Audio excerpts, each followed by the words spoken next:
Nous allons parler de végétation aquatique dans les cours d'eau avec quelques définitions, quelques rappels aussi de notions d'écologie un petit peu plus fondamentales qui vont nous permettre de mieux comprendre comment on peut utiliser cette végétation en tant que bioindicateur. Tout d'abord, les macrophytes aquatiques. Sous ce vocable, en fait, qui est une classification qui est purement fonctionnelle, qui n'est pas du tout basée sur la floristique, on y englobe toutes les plantes qui ont un aspect macroscopique, c'est-à-dire qu'on voit à l'œil nu dans l'eau, par opposition aux microphytes. Dans ces macrophytes, donc, il y aura des phanérogames, donc, qui sont des plantes à fleurs, des grandes plantes, avec des plantes complètement immergées, avec des hydrophytes flottants, donc des plantes flottantes ou à feuilles flottantes, et d'autres qui sont enracinées dans le substrat et qui vont développer leur appareil végétatif hors de l'eau, et on parlera alors d'hélophytes. Les bryophytes sont également incluses dans ce vocable de macrophytes, avec des hépatiques, des mousses. On y intègre aussi des colonies algales. Donc ces colonies, bien que composées d'organismes unicellulaires, forment un ensemble qui est macroscopique et donc dont on va tenir compte, comme les grandes plantes, dans cette approche macrophyte. Pour fixer les idées, quelques illustrations, en fait, des phanérogames, donc un rubanier d'eau qui développe ses feuilles et ses fleurs hors de l'eau, des renoncules aquatiques, des calitriches qui sont totalement immergées, des lentilles d'eau et des potamos à feuilles larges qui flottent à la surface de l'eau. Des bryophytes également, dont des mousses avec la très commune fontinale, des hépatiques à tales et à feuilles, et puis des algues. Et donc les algues peuvent former des colonies et des tapis extrêmement importants dans le lit de certains cours d'eau, ou alors être beaucoup plus discrètes, comme Chaetophora et Batrachospermum, les deux genres d'algues que vous apercevez ici, et qui caractérisent les tout petits cours d'eau très frais. Ces peuplements ont des interactions fortes avec leur habitat. Deux exemples ici. Les échanges peuvent se faire soit avec l'eau ou avec les sédiments ou avec l'atmosphère, et donc les échanges concerneront les éléments nutritifs ou alors les flux gazeux. Ces échanges vont se faire de façon différente en fonction de la forme de la plante. Alors on voit ici que la forme de la plante n'est pas uniquement descriptive, mais correspond aussi à un rôle précis dans l'écosystème. Un autre exemple est les actions en retour qu'ont ces macrophytes sur leur habitat, par exemple la modification locale des écoulements d'eau ou des mécanismes de sédimentation. Ces peuplements jouent un rôle central dans l'écosystème aquatique. En tant que producteurs primaires, ils sont bien sûr une des bases importantes du réseau trophique. Leur peuplement structure également l'habitat d'autres compartiments de l'écosystème, comme les poissons ou les invertébrés. Tous ces peuplements, en fait, sont conditionnés par l'ensemble des facteurs qui régissent leur environnement. C'est l'hydrogéochimie, ce sont les nutriments, azotés et phosphorés en particulier, c'est le substrat et sa dynamique, l'éclairement, donc l'occupation des berges, l'hydrologie, l'hydraulique ou la thermie. Comment peut-on utiliser ces macrophytes en tant qu'indicateurs? Là, il faut se repencher un petit peu sur des notions d'écologie un peu plus fondamentales. Par exemple, la réponse des espèces aux facteurs écologiques de leur environnement. Donc ça, c'est la notion de valence écologique, qui a été décrite d'ailleurs dès le début du XXe siècle. Pour un facteur écologique donné, par exemple la température, la teneur en ammonium, la minéralisation, certaines espèces vont répondre pour des valeurs très précises de ce gradient, soit des valeurs faibles, soit des valeurs importantes. C'est ce qu'on va appeler les espèces sténoès, donc ce sont des indicateurs extrêmement sensibles. D'autres espèces, au contraire, vont être beaucoup moins sensibles, voire très tolérantes, et c'est ce qu'on va appeler les espèces ERIS. Un autre aspect de ces peuplements va pouvoir être décrit par d'autres facteurs qui vont caractériser la structure du peuplement elle-même. Par exemple, la composition. Quelles sont les espèces qui composent ce peuplement? Quel est le nombre d'espèces, donc la richesse, ou l'équitabilité, donc qui est une expression de l'équilibre entre les différentes espèces, l'abondance de ces espèces également. Les traits écologiques et biologiques vont aussi pouvoir être utilisés comme des critères un petit peu plus évolués de description de cette structure. Nous avons vu tout à l'heure, par exemple, les formes de croissance qui constituent un trait biologique. Maintenant, voyons les outils de bioindication.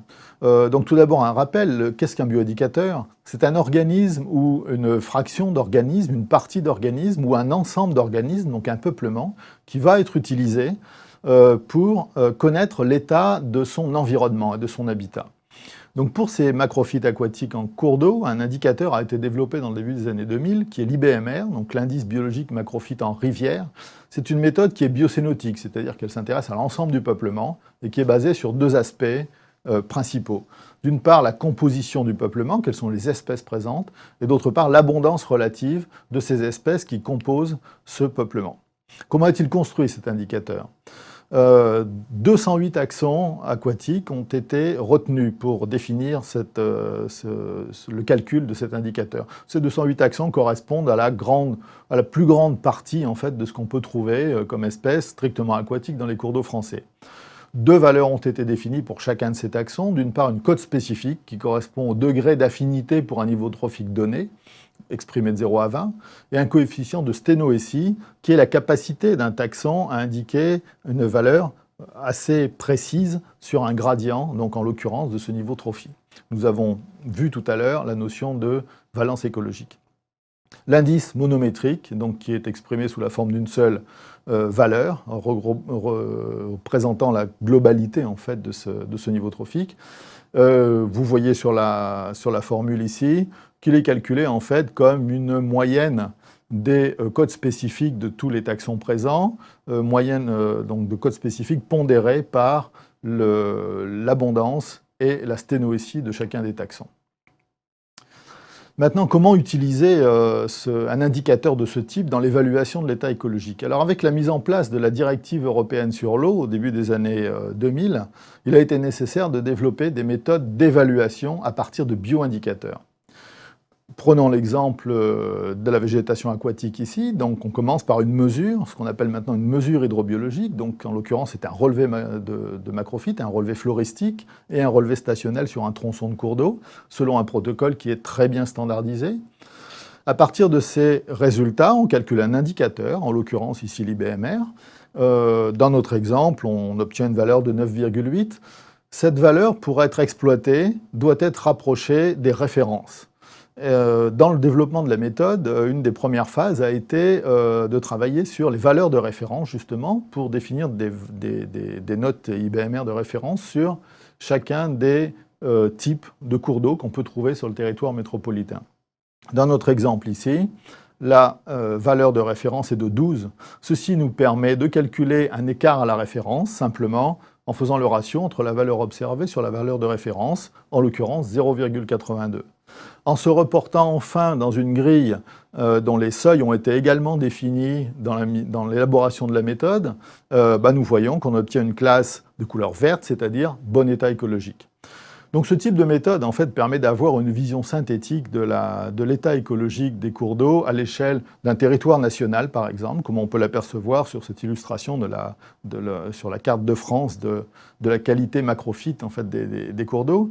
Le même type d'approche a été menée sur l'ensemble des éléments biologiques nécessaires à la définition de l'état écologique selon la DCE.